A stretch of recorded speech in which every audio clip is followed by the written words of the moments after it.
Chers amis, bonjour.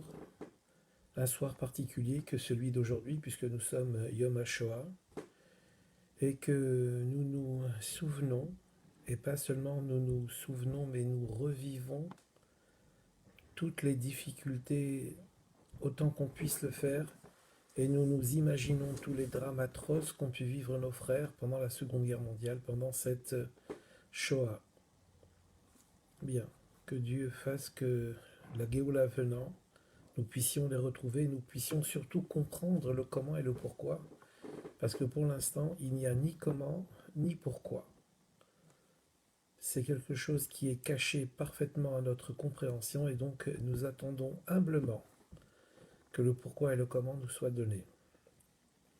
En tous les cas, disons que ces quelques mots qui vont être dits vont être pour l'élévation de ces Neshamot-là, de ces tzadikim-là, de ces gens justes qui n'avaient strictement rien fait pour mériter un tel châtiment. Nos sages nous disent que même si le Yetzer Hara, si le mauvais penchant, avait tous les arguments nécessaires pour accuser le peuple juif, jamais un verdict aussi sévère n'aurait été scellé. Donc c'est un événement qui vient d'au-delà, de derrière le cosmos, si l'on peut dire, et bien sûr, nous n'y avons aucune compréhension. La seule chose qu'il nous reste à faire, c'est à nous souvenir d'eux et à pouvoir agir doublement à la mesure de ce qu'ils auraient voulu agir s'ils avaient continué à vivre. Parce que finalement, le projet de cet assassin notoire dont on ne peut même pas prononcer le nom, ça a été de rayer le peuple juif de la carte. Eh bien, si nous ne continuons pas d'assumer la mission du peuple juif, nous donnerions quelque part, ce qu'à Dieu ne plaise, un peu raison à tous nos détracteurs, à tous ceux qui ont fait de leur mieux pour nous supprimer. Alors faisons en sorte de renforcer notre identité et de vivre doublement comme auraient voulu vivre ceux qui malheureusement ont été supprimés. Bien, donc que ces quelques mots de Torah leur soient dédiés.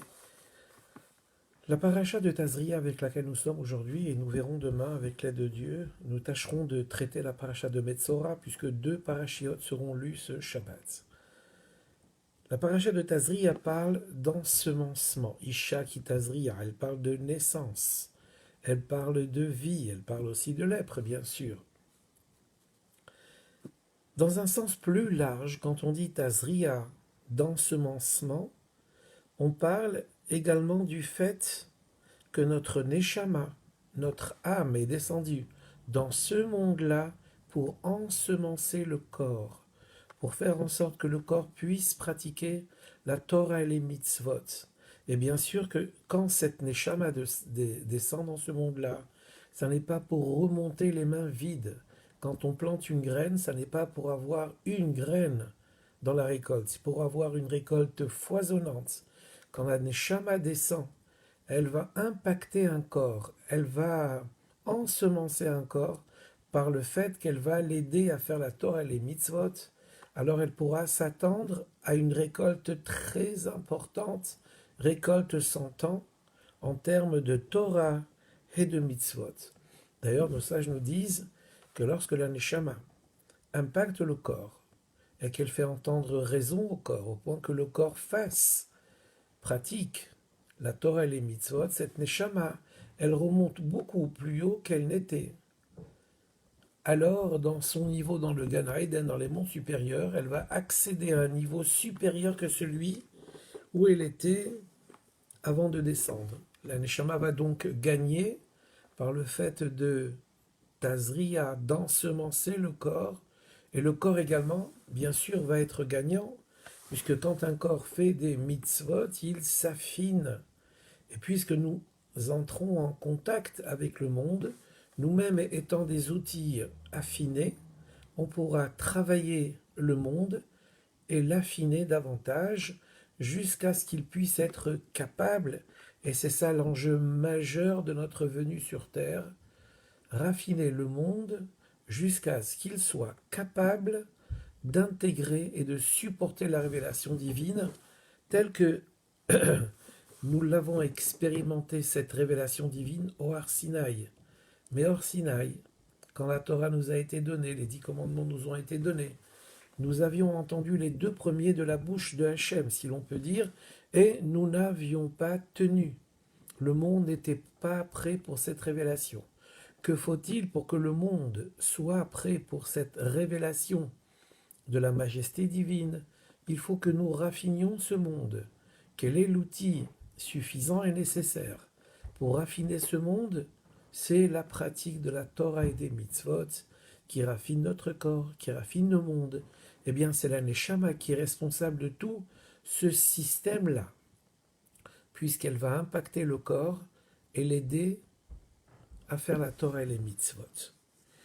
Nos Chachamim nous disent, Tazria, le fait de semer, c'est un acte qui se fait pendant la galoute précisément, pendant la difficulté, comme on dit dans le Birkat Hamazon ou les Teilim qui précèdent, Azorim bedimra berina iktsoru.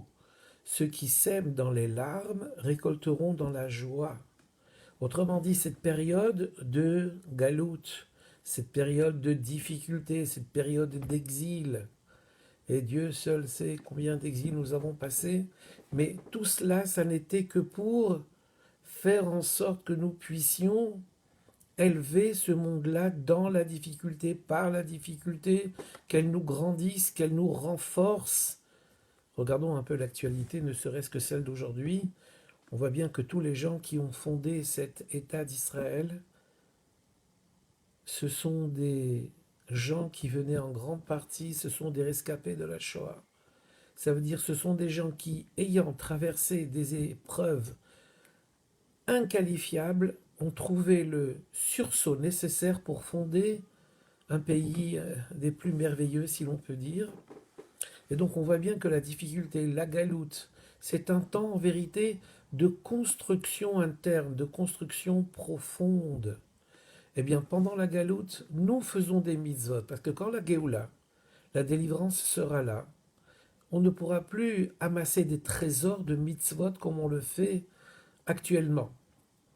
Et donc c'est maintenant que se fait le fait d'amasser des trésors, d'amasser des mitzvot, de se rendre brillant avec l'aide de Dieu. Et donc, le temps de la galoute, c'est le temps de l'ensemencement. La galoute peut être appelée aussi Tazria, puisque c'est dans ce moment-là où nous pratiquons Torah et Mitzvot donc, et que nous nous élevons.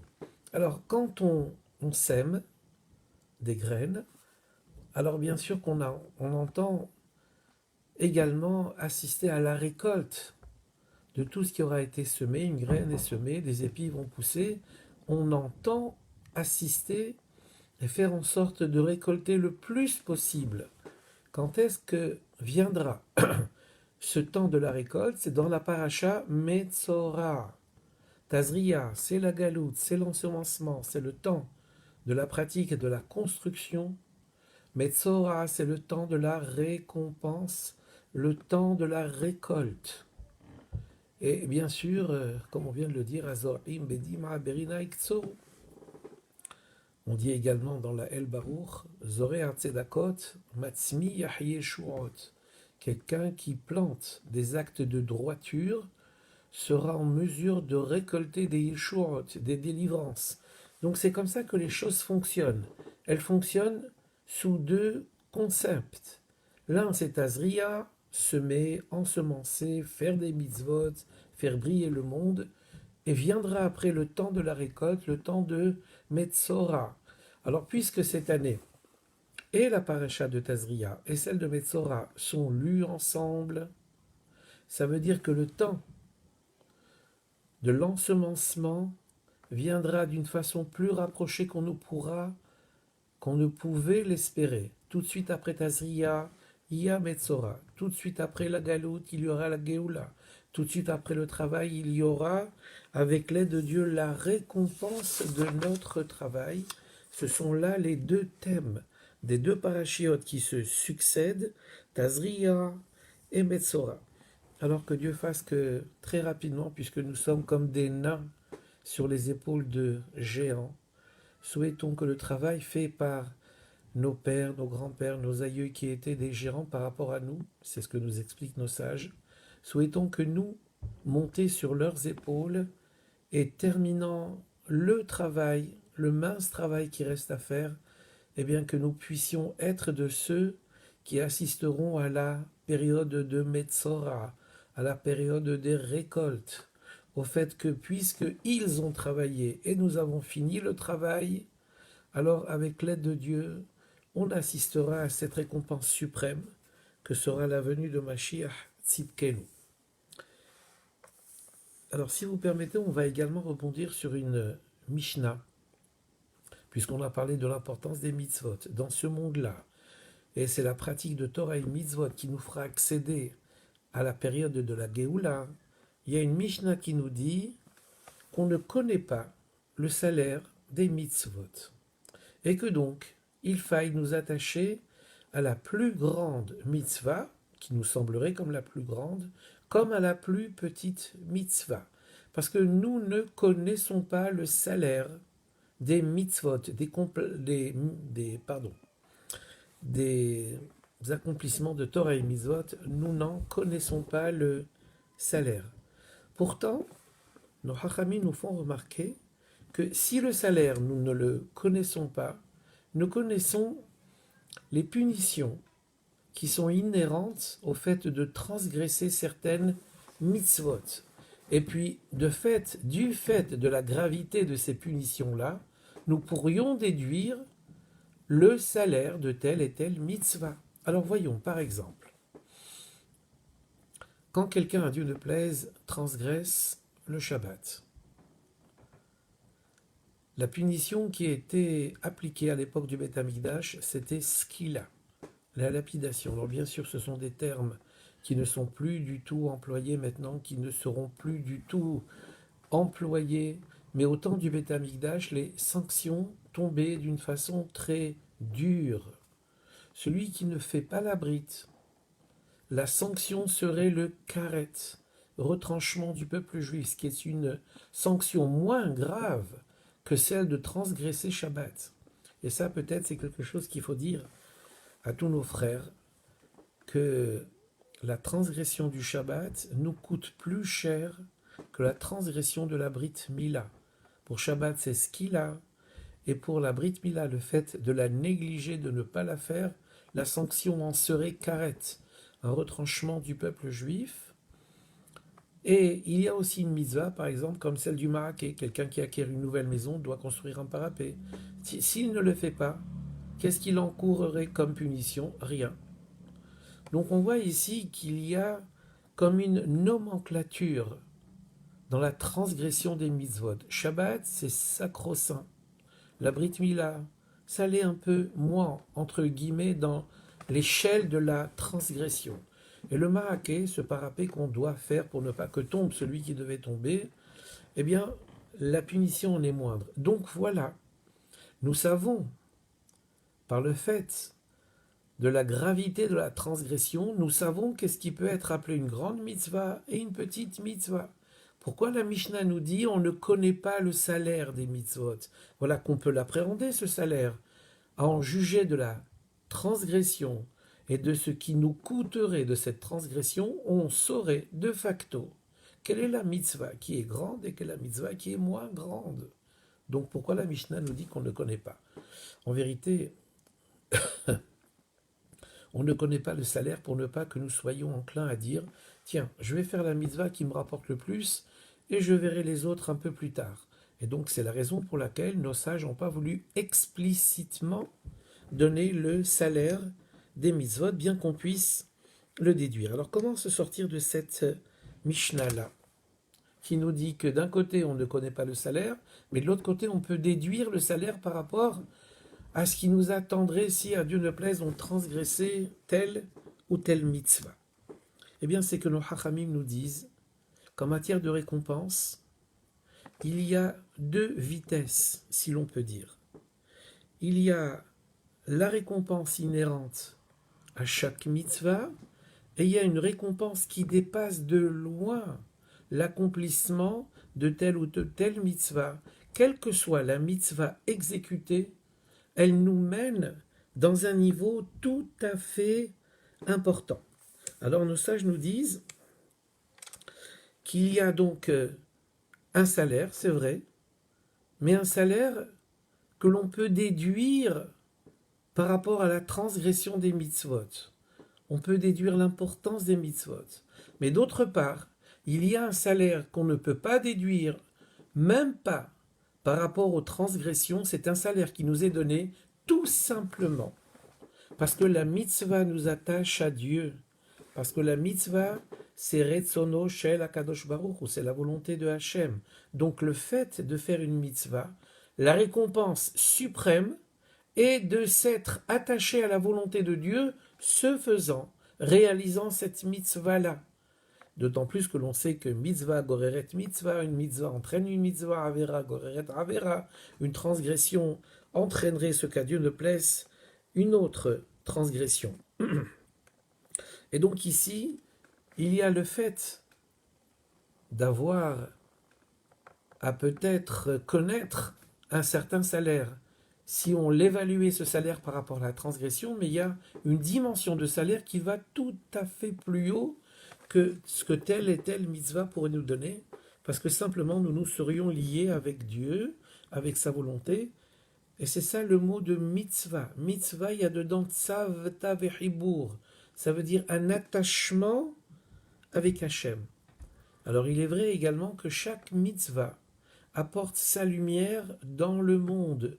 Une mitzvah comme celle des tfilin apportera une lumière, comme celle des Nérodes de Shabbat, une autre lumière. Chaque mitzvah vient avec son lot de lumière. Chaque mitzvah vient raffiner un des membres du corps. Mais la récompense suprême de la mitzvah, à part l'éclat de la lumière divine qui viendrait dans ce monde-là, c'est simplement le fait que nous nous soyons attachés à Hachem. Et donc on voit bien ici que même si l'on peut déduire le salaire des mitzvot, il y a un salaire qui ne peut pas se déduire, un salaire qui est payé par le simple fait de faire la mitzvah, que ce soit une petite mitzvah ou une grande mitzvah. Et comme on l'a dit, puisqu'une mitzvah en entraîne une autre, alors attrapons-les les mitzvot, surtout que nous sommes encore dans le temps de l'exil. Le Chachamim nous dit Arta fushti, prends les mitzvot tels que tu les trouves. Ne dis pas celle-là, ne l'évalue pas. Ne dis pas celle-là, elle est chèrement payée, celle-là beaucoup moins payée, celle-là je vais en être glorifié, celle-là pas du tout. C'est pas comme ça qu'on fait vis-à-vis des mitzvot. Il faut les prendre à bras le corps, si l'on peut dire, parce que finalement nos sages nous disent, et on va terminer là-dessus, c'est que puisque chacun d'entre nous, chaque neshama descend dans un corps pour faire bien sûr les mitzvot comme on l'a mentionné précédemment. Mais il y a des mitzvot pour lesquels chacun d'entre nous est venu spécifiquement, c'est-à-dire telle âme, son travail, ça va être de rendre la personne vigilante sur les tfilines, vigilante sur le talit, l'autre sur Taharat HaMishpah, bien que tous et toutes, nous devions bien sûr respecter toutes les mitzvot, mais les uns ou les autres vont être plus vigilants quant à cette mitzvah ou quant à une autre mitzvah. Comment peut-on savoir, d'une façon toute relative bien sûr, pour quelle mitzvah notre âme est descendue dans notre corps pour produire une récolte? Eh bien, c'est par la difficulté à exécuter cette mitzvah. Si une mitzvah nous semble difficile, ou alors si c'est une mitzvah qu'on va qualifier de légère, et à force de la qualifier de légère, on va passer en pont dessus, eh bien le Yetzer Hara, ce fameux mauvais penchant, nous fera reculer quant à l'accomplissement de la mitzvah, soit en nous faisant penser qu'elle n'est pas assez élevée pour nous, soit au contraire en nous faisant penser qu'elle est trop dure à réaliser. Alors précisément, lorsque nous constatons qu'il y aurait peut-être un empêchement à faire telle ou telle mitzvah, c'est là le signe que cette mitzvah est pour nous. Donc nous ne pouvons pas évaluer la tâche que nous avons à faire, si ce n'est que en constatant la difficulté. On ne peut pas savoir la valeur des mitzvot, le salaire des mitzvot, parce qu'Hachem paye bien tous ces ouvriers que nous sommes. Alors il y a une mitzvah qui est Beyomo Titen Secharo. Quand un ouvrier travaille pour un patron, charge au patron de le payer jour après jour. Alors nous aussi, nous savons qu'Hachem accomplit toutes les mitzvot qu'il nous demande d'accomplir. Il doit également nous payer puisque nous travaillons pour lui. Alors nos sages d'expliquer, c'est qu'en vérité Hachem agit envers nous comme des ouvriers qui doivent terminer le travail à une grande échelle. Autrement dit, quand est-ce que nous sera versé notre salaire quand le projet dans son ensemble aura été accompli? Et là, grâce à Dieu, nous nous apercevrons que chaque mitzvah aura été comme une pierre de plus que l'on aura posée sur les murs du Beth Amikdash pour construire ce Beth Amikdash-là. Et on verra qu'aucune de nos mitzvot n'aura été passée à blanc, si l'on peut dire, aucune de nos mitzvot n'aura pas pu être décomptée. Toutes les mitzvot sont comptées, sont décomptées, parce que Hachem nous paiera au terme de tout notre travail. Le travail prendra fin précisément quand la Géoula viendra, quand la dispersion, quand la galoute finira, quand l'époque de Tazria finira, et quand nous entrerons dans l'époque de Metzora, dans la période de la récolte, ça sera également la période du salaire. Alors Hachem nous versera à chacun et à chacune notre salaire pour la peine, l'extrême dévouement que nous sommes donnés pendant tout le temps de Tazria, pendant tout le temps de la galoute, pendant tout le temps pendant lequel nous devions travailler, nous avons travaillé. Peut-être terminer par une petite histoire qui illustre bien ce qu'on vient de dire. Il y a une fois un roi qui voulait récompenser son ministre. Et il lui a dit, va dans la chambre des trésors et prends tout ce que tu veux. C'est pour toi. Mais sache que tu as un temps limité. Tu ne peux pas rester là-bas à ta guise. Alors l'homme rentre, et dès qu'il entre, eh bien il est charmé, il est émerveillé par tout ce qu'il voit, par tout ce qu'il entend, par tout ce qu'il sent. Et tout cela lui fait perdre le but de sa venue dans la chambre au trésor. Et il s'est tellement émerveillé à gauche et à droite que la cloche qui signe sa sortie de la pièce retentit. On lui dit alors il faut sortir maintenant. Il dit mais j'ai pas encore pris le trésor dont on m'a parlé, j'ai pas encore pris la récompense dont on m'a parlé. On dit mais c'est fini, on t'avait dit qu'il y avait un temps imparti. Ah ben, si l'on peut dire, c'est ce qui nous arrive. Nous avons un temps imparti sur terre, souhaitons qu'il soit le plus long possible avec l'aide de Dieu, et souhaitons que ça devienne un temps éternel quand Mashiach viendra. Mais il ne faut pas être happé parce que nous voyons, parce que nous sentons, parce que nous regardons, nous ressentons. Il faut aller droit au but. Ce droit au but, c'est accomplir la Torah et les mitzvot de tout notre être avec la plus grande joie, en sachant que ce faisant, on s'attache à Hachem. C'est ça les trésors qui sont dans la chambre du roi.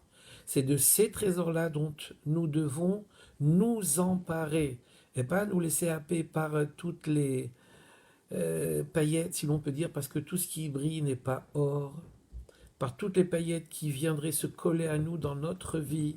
Il ne faut pas se laisser impressionner. Nous, on doit savoir que notre rôle, c'est de ramasser des trésors. Notre rôle, c'est d'accomplir Torah et mitzvot.